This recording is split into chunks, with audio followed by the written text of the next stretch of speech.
Welcome everyone to the Haphazard channel. Today we're going to be speaking about 5 different things that I wish I knew before getting my Tesla. I leased a Model 3 standard rear wheel drive. And starting with number 1 is that referral codes do change. For example, if we go to one of my videos, my Tesla videos have the referral code in the description. If I click on it, you'll see that when you go to order now, and let's say you click on whichever car that you want, you'll see that the referral code is applied. And for example, this time it says 3 months full self-driving capability, which is awesome, by the way, and 6 months unlimited free supercharging. So when I got my Tesla, I used a referral code of a friend. It actually gave me the first one, which is 3 months full self-driving capability, and this one was actually $250 off the car. So it served to buy, for example, the mobile charging cable. But to be honest, if you don't have a home charger, or if you're still installing the home charger and you're not going to have it for about a week or two while you have the car, supercharging is expensive, especially if you drive a lot. And these cars, again, depending on how much you drive, they do waste a lot of electricity. So, or their charge isn't as much as I thought it would be. Especially when you first get it, you're going to be trying to acceleration a lot, so you're going to be wasting the battery a lot of the car. So you're going to have to supercharge it a lot, and it does become pricey. It adds up more or less to the week, like if you were going to spend it on gas. So it's just something that we want to keep in mind. If you see a referral code, benefits that you do like, and you're able to get the car in that moment, don't wait, because they do change, one, and two, um, sometimes they even remove it, the referral code benefits. Obviously, this benefits the person that gives you the code, as well as you get those benefits yourself. So make sure you get a friend, or if you don't have anybody, you're more welcome to use my code, etc., to get those benefits if this is something that appeals to you. So number 2, the second thing I wish I knew was the prices of the car. So when you go to buy the car, let's say the same one, continue to payment, and you get this price. For example, I did a lease. So one, it's good to make sure you do customized payment. When you do customized payment, you can see more details. Very important to click on include estimate taxes and fees. Make sure everything else is what you want. For example, I didn't do a down payment, and this closed on me. So I removed that, or you're supposed to put at least 0. I included that. And the price that you see here, it actually mentions estimates. A lot of the things mentioned there, as these are estimates of monthly payments.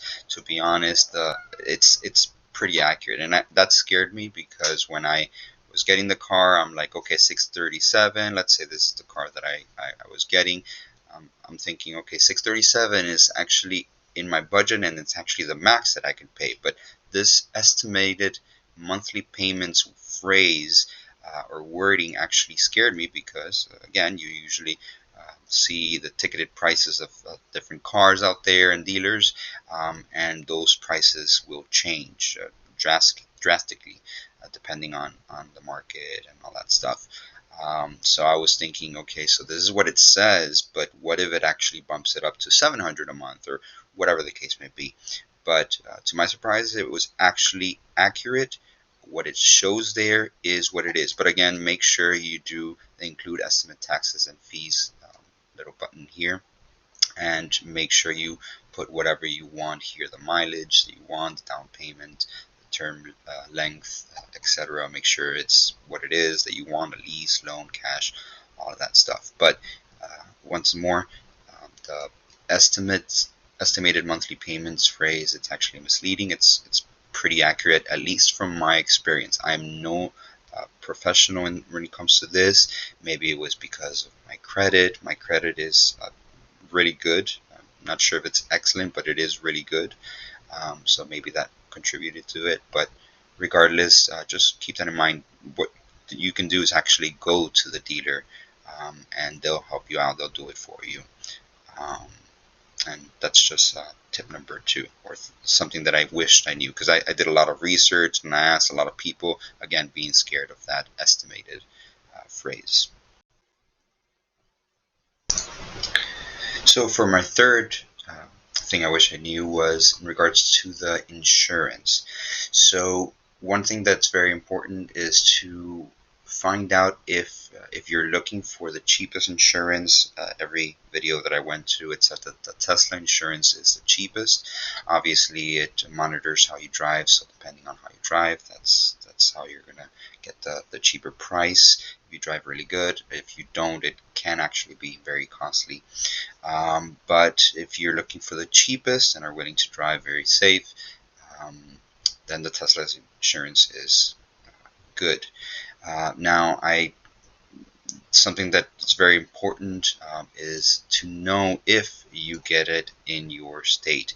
I actually had seen that supposedly the Tesla insurance was coming to the state of Florida, which is where I live, fairly soon, but it wasn't the case. So it's very important to actually look in the Tesla website under insurance, and then learn more to see the states that it currently has, because if you don't get the Tesla insurance, most probably you may be paying a little bit high. I was able to get the best quote from State Farm, but for example, I did a quick quote for this one, or just like a random quote. I went to Progressive, it took me to other places where I can get a quote, and this is the quote that he gave me. This is just an average quick quote that I did, but $332 a month is extremely expensive. Again, I'm with State Farm, and I'm paying about 50% or something like that, or 60% less, 40% less than that, more or less. But the point is, make sure you do your research first when it comes to the insurance. If you're thinking of getting the Tesla insurance, don't guide yourself. I would suggest don't guide yourself by what the websites say in regards to, oh, it's coming to your state in September, October, December, January, whatever the case may be. When I was looking into or doing research, it was mentioning, I got my car in October, but it was mentioning that that this was coming in September. Obviously, I was doing my research a few months or weeks prior to me getting the car. And again, I got the car thinking, okay, so it's within my budget and the insurance is going to be cheaper, especially with the Tesla. That wasn't the case. It still fell pretty much into my budget, so I was fine, but it took me a long time calling various insurance places, and all of them gave me extremely high prices. This one actually wasn't a bad price, $332. I was quoted even $400 and $500 a month. Again, State Farm was the best, at least in the state of Florida. But very important to look into insurance before you get your Tesla. Okay, my fourth point is when it comes to home charging and supercharging. I'm sure that you've all seen or done seen videos when it comes to the charging. I was planning on getting a home charging kit and all that stuff when I got my Tesla. Um, but the thing is that it took me about a week, one, to buy the materials and actually install it in my house. Plus, not to mention, when I bought the car or leased the car, and I did the mobile connector, I got the mobile connector as part of my purchase. The mobile connector actually took a while to come. Um, and again, besides the fact that I didn't have the home charging installed in my house, so it took me about a week before I was able to install it in the house, and that was actually pretty costly. Supercharging is not cheap at all. Um, it's it's pretty much like paying for gas. So if you're getting the car thinking, hey, I'm going to save when it comes to the gas, it balances out in regards to the price or whatever the case may be, just keep in mind that you should try and do the home charging kit or home charging installation in your house first. Get that ready before you get the Tesla. Otherwise, again, you're going to be about a week or two, and as I mentioned, usually when you get the car, you're going to want to accelerate. People are going to want to drive it. They're going to accelerate quick, whatever the case may be, and that will use up a lot of the battery, and you will need to supercharge it a lot. So it will be costly that time frame that you won't have the home charger. So one of the things, again, make sure to do the home charging installation. I would say before. If you don't have the capability of that, well, there's a lot of videos that teach you how to actually own a Tesla without a home charging capability. I suggest you look up those, but otherwise, again, that's my tip. My fourth tip: do the home charging installation prior to getting the Tesla. For my last thing that I wish I knew, um, is when it comes to the premium connectivity of the car. It's more of an opinion, and maybe it won't affect you as much, but something to consider would be that each time you get one of these cars, for the most part, at least the new ones, they do come with a 30-day premium connectivity trial. What the premium connectivity gives you is the um, live traffic visualization, which is pretty nice. The Sentry Mode View live camera, that you can see the live cameras of your car on your app, which is really nice as well. Satellite view maps, it's not a huge deal, but it's nice to have. Makes it where the map looks pretty nice. The video streaming, karaoke, music streaming, and internet browser, you essentially have these without needing internet. You're practically getting kind of like a cell phone monthly payment, but for the car, so it can have its own internet, etc. So after the 30 days, I will say you will get pretty much hooked on this connectivity package. Now, a connectivity package is $99 a year or $9.99 a month, so $10 a month. If you're going to do it monthly, just make sure you calculate into your car monthly payment the $10 extra a month, or the $99 a year, which obviously you save $20, so the year is better. But this is pretty addictive, so I would suggest to get that into consideration, or keep that into consideration.